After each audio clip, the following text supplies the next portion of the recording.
The New York Post has revealed that radical socialist New York City mayoral candidate Mamdani has financial ties to Qatar.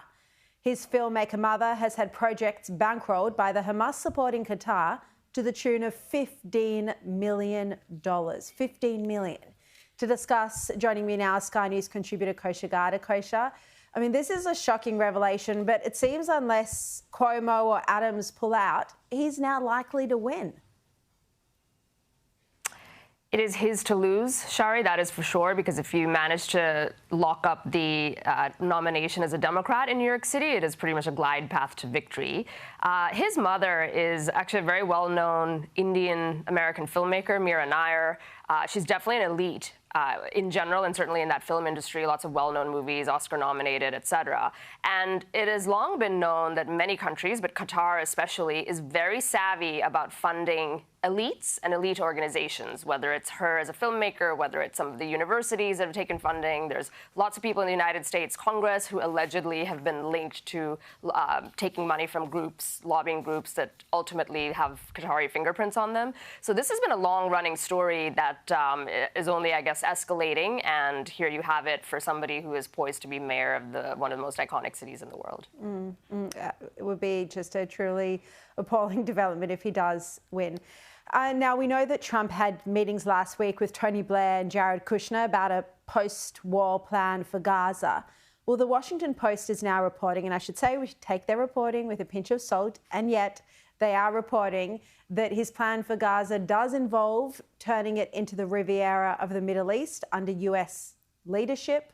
The Washington Post reporting that his vow to take over the enclave would turn it into a trusteeship administered by the US for at least 10 years, while it is transformed into a gleaming tourism resort and high-tech manufacturing and technology hub. So again, Kosha, we don't know if this is accurate. It's a report. But, you know, according to the sources the Post spoke to, what else do we know about this plan?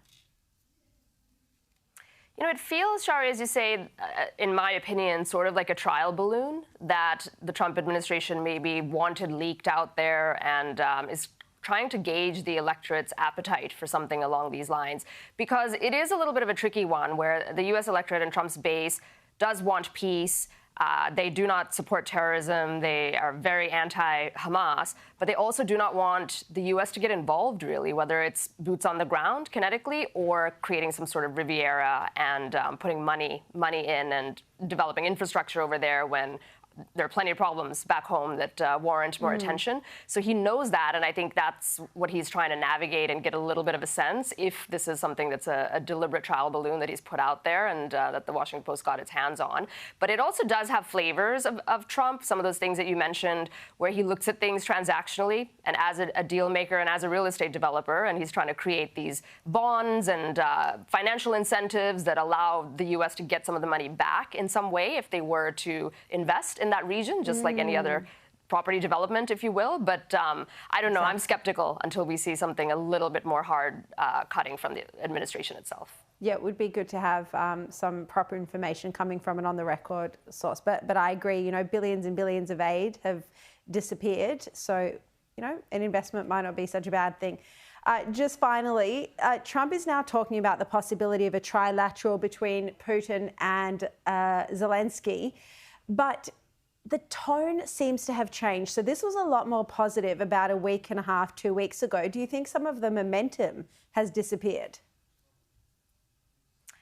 It feels like it. It's a little bit like a yo-yo, isn't it, where there's despair, and then you see maybe a negative encounter with that now infamous Zelensky meeting in the Oval, and then you had everything with Putin in Alaska, and then we're back to this. So who knows what's happening, you know, behind the scenes. It sounds like lower-level officials from both sides, Russia and Ukraine, are trying to hash out a little bit more along the lines of a framework, but they are still at an impasse in terms of concessions and what they look like and all of that.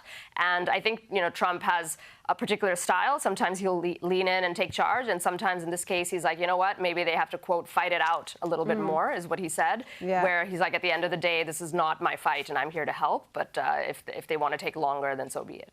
Yeah, all right. Kosha Gada, thank you so much for your time.